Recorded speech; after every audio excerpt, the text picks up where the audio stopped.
வணக்கம். நான் மனசாட்சி என்ற யூடியூப் சேனல்லேருந்து பேசுகிறேங்க. என்னோடய பேர் பிரேம். வணக்கம். இப்போ நிகழ்ந்துட்டு வர முதலமைச்சரோட ஃபங்க்ஷனில் தமிழ் தாய் வாழ்த்து முதல்ல 2வதுன்னு சொல்லி முதலமைச்சரை விமர்சனப்படுத்துகிறீங்க.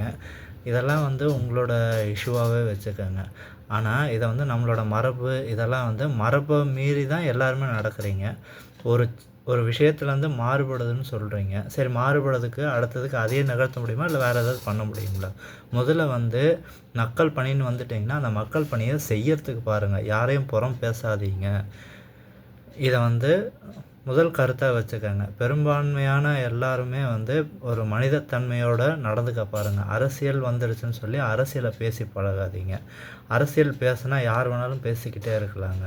முதல்ல செயல்பாட்டுக்கு வாங்க. செயல்பாட்டுக்கு வந்தால் மட்டும்தான் அதோட விதிகளை உங்களால் பயன்படுத்திக்க முடியும். நல்லா புரிஞ்சுக்கோங்க. அதே மாதிரி இப்போ சுமையை ஏற்றி வச்சுட்டு போயிருக்காங்கன்னு ஒரு முதலமைச்சர் தன்னோட வாயிலாகவே சொல்கிறாரு. அதாவது எங்களோட விஜய் அண்ணா அவர் சொல்கிறாரு. அவரோட சுமையை ஒரு வீட்டோட சுமையை நீங்கள் தாங்குறீங்க. அதை ஒருத்தருக்கு ஒருத்தர் பரிமாறிக்கிட்டால் தான் அந்த சுமையை தக்க வைக்க முடியும். ஒருத்தர் தலையிலேயே சுமையை ஏற்றுறதுன்றது மிகப்பெரிய கொடுமையான விஷயம். வேறு எதுவுமே இல்லைங்க. முதல்ல ஒருத்தர் தலையை சுமையை ஏற்றாதீங்க. ஏற்றி வச்சுட்டு போயிட்டாங்க. 60 வருஷமாகவும் 35 வருஷமாகவும் இந்த காலகட்டத்தில் இயற்கையால் எழுதி வச்சுட்டு சுமையை ஏற்றி வச்சுட்டு போயிட்டாங்க. 10,67 கோடி, அதாவது 10,67 கோடின்றது இந்த 30 வருஷ காலமாக, அதுவும் இந்த 20 வருஷ காலமாக தான் இந்த கடன் சுமைன்றது அதிகம். ஏன்னா நீங்கள் இலவசமாக வாங்கி பழகிட்டீங்க. இலவசத்தை வாங்கி பழகிட்டீங்க. அதை கொடுத்து பழகிட்டாங்க. பழகின பிறகு அதை திருப்பி எடுக்கிறதுக்கு உங்களால் முடியல. ஏன்னா சுயமாக சம்பாதிக்கணும். நம்ம சம்பாதிக்கிறோம் இல்லைன்னீங்க. இது நம்மளோட கடனுங்க. வீட்டுக்கு ஒரு கடனை வாங்குறீங்கன்னா உங்களுக்கு எவ்வளோ வேதனைகளோ எவ்வளோ இன்னல்களோ இருக்கும். ஒரு நாட்டோட இதுவே கடனை வாங்கி அவ்வளோ தூரம் பண்ணி வச்சுட்டு போகிறத ஒருத்தர் தலையில் நீங்கள் சுமத்துறதுன்றது தவறான செயலுங்க. அந்த தவறை பண்ணிடாதீங்க. எந்த நம்ம மக்கள் எல்லாமே ஒரு குடிமக்கள். இந்த குடிமக்களுக்கு ஒரு வழிவகையை நான் சொல்கிறேங்க. மாதம் ஒரு தடவை அதாவது ஒரு 10 ரூபாய்ங்க. வெறும் 10 ரூபா, 10,000 ரூபாய் கிடையாது, வெறும் 10 ரூபா. மாதம் ஒரு தடவை நீங்கள் டீ சாப்பிட 20 ரூபா செலவு பண்ணுறீங்க, சாக்லேட் வாங்க 5 ரூபா செலவு பண்ணுறீங்க, எவ்வளவோ பண்ணுறீங்க.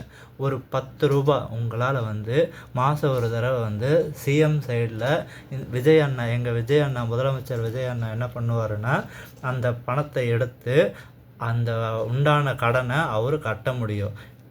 சென்ட்ரல் கவர்மெண்ட் சைட்லேருந்தோ ஸ்டேட் கவர்மெண்ட் சைட்லேருந்தோ நீங்கள் கட்டுறீங்கன்னா அந்த ஃபண்டை அவரால் ஃப்ளக்சுவேட் பண்ண முடியும். கடன் அப்படியே தான் இருக்குங்க. அதை ஃப்ளக்சுவேட் பண்ண முடியாது. ஒரு வீட்டை காப்பாற்றுறது ஒருத்தருக்கு ஒருத்தர் கை கொடுக்கணுங்க. அதே மாதிரி தான் ஒரு நாட்டை காப்பாற்றுறதோ ஒருத்தருக்கு ஒருத்தர் கை கொடுத்து பழகுங்க.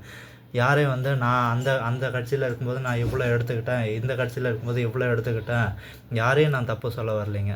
திமுக ஆகட்டும், அதிமுக ஆகட்டும், தாவைக்காவுடைய அவரோட சுமைகளை ஏற்றி விட்டு நீங்கள் நான் இங்கே இருக்கேன், நீ அங்கே இருக்க அப்படின்றதெல்லாம் பேசி பழகாதீங்க.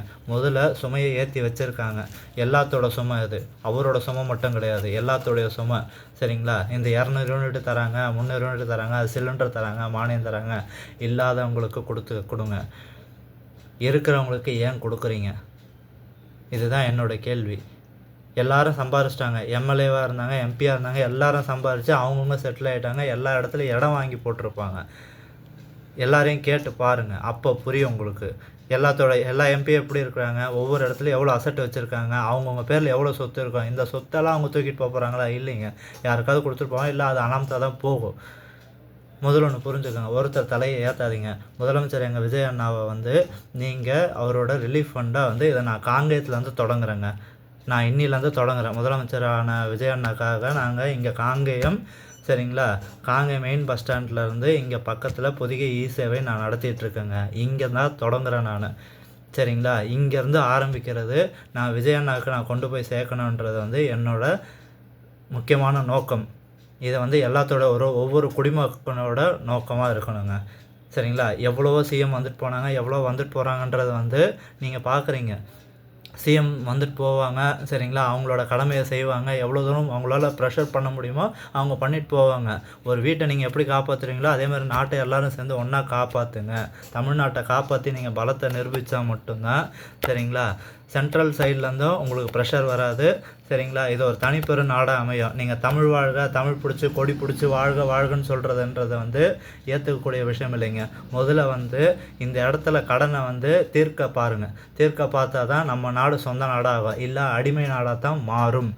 இதுக்கு வந்து நாமளே விதிவிலக்காக இருக்கக்கூடாதுங்க. உங்களால் முடிஞ்ச 10 ரூபாயும் சரி, 10,000 இருந்தாலும் சரி, 100 இருந்தாலும் சரி, 500 இருந்தாலும் சரி, ஏன் பெரிய ஆளுங்க, ஏன் எவ்வளோ பெரிய ஆளுங்க எவ்வளோ சொத்து சேர்த்து வச்சுருக்கீங்களோ உங்களால் முடிஞ்சதை நீங்கள் கட்டி பாருங்கள்.